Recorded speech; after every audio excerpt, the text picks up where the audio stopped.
Hello and welcome to another update video about FETCH.AI. Yeah, here the situation is unchanged. The market could still see another dip all the way down to around about 84 cents for a confirmation that a low is formed in this B wave correction. Yeah, we need a break above certain levels. I mean, in the very first instance, I mean, you can clearly see the local trend is still down, all right? The local trend is still down, and as I said, until we get evidence for a low, the blue target area serves as a crucial area where the price could be drawn to, just to show a reaction there. This is the area that starts at 84 cents. There's no guarantee to get there, right? I mean, if the market turns around, breaks above key levels, the low is likely in. We are pretty, the market has retraced quite deep already. Definitely deep enough to be considered complete, but we want to see some signals, isn't it? We need to see some kind of a reaction there to get an idea that the C wave to the upside has actually started. At the moment, I see this as a B wave low at the moment. That hasn't formed yet, probably. It's a B wave correction. Ideally, the price would get to round about 84 cents. I mean, it's that 100% extension that is normally ideal. In such a correction.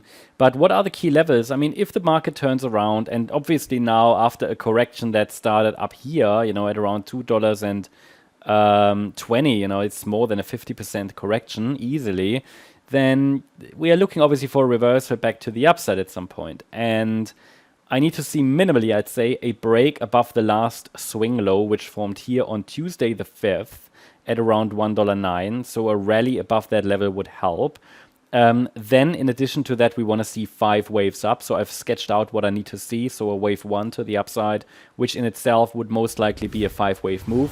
We would need to see that and then would track the subsequent pullback, which would be called wave 2, and it could form a higher low. So, but yeah, minimally a break above that last swing high here, $1.09. That was the breakdown point.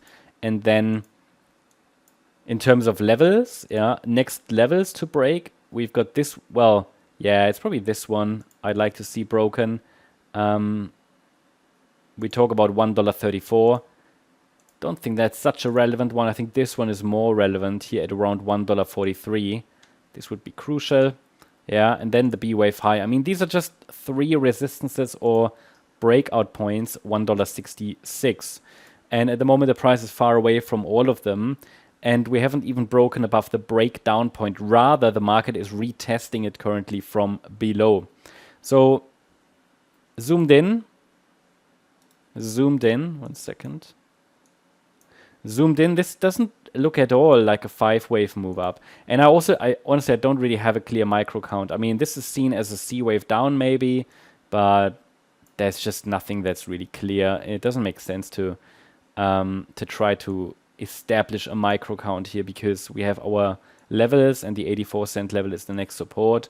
By the way, this is also not only Fibonacci support, it's also where we are tracking here previous price action, and we established in one of the last videos that the VRVP really shows a lot of volume there, a volume spike. It's not, I mean, up here is the is the point of control, right, around 131, but down here there's another spike around 84 cents, so pretty much matches that Fibonacci target very, very well.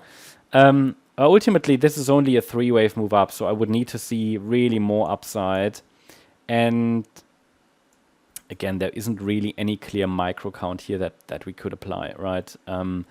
We could come up with something for sure, but then it depends on, do we count it as an ABC or maybe as a WXY? So if it's an ABC, then this would be wave 1, wave 2. If it's a diagonal, this could be wave 3. It forms another 4 and a 5. But I would not commit to that, right? The market could turn around at any point. That one more low sometimes just doesn't happen.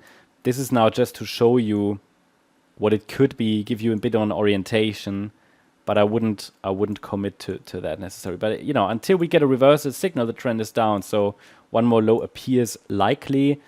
We could also track a trend line here. I mean, from that B wave top, we've got 1, 2, 3 touch points at least, I would say. We can track that trend line as well. I'll highlight that in yellow, and the price might test it.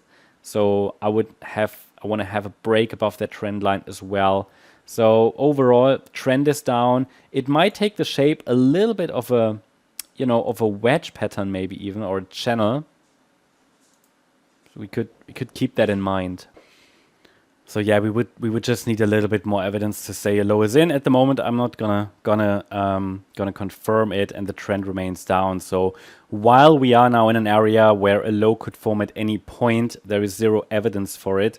There's just a potential there for a reversal. So I can't confirm we're getting another low, but it seems the most likely outcome until we see a reversal to the upside. Yeah. So overall, I guess one more low is a likely expectation, but if not, then the market needs to confirm that, obviously, buy a break above the trend line, buy a break above the red line, and then by forming a first 5-wave move up. So it's giving us very clear indications what to watch out for. So I hope you liked the update. If you did, please hit the like button, leave a comment, and subscribe. And if you really like the content, then please check out the channel membership. Thanks a lot for watching. Bye-bye.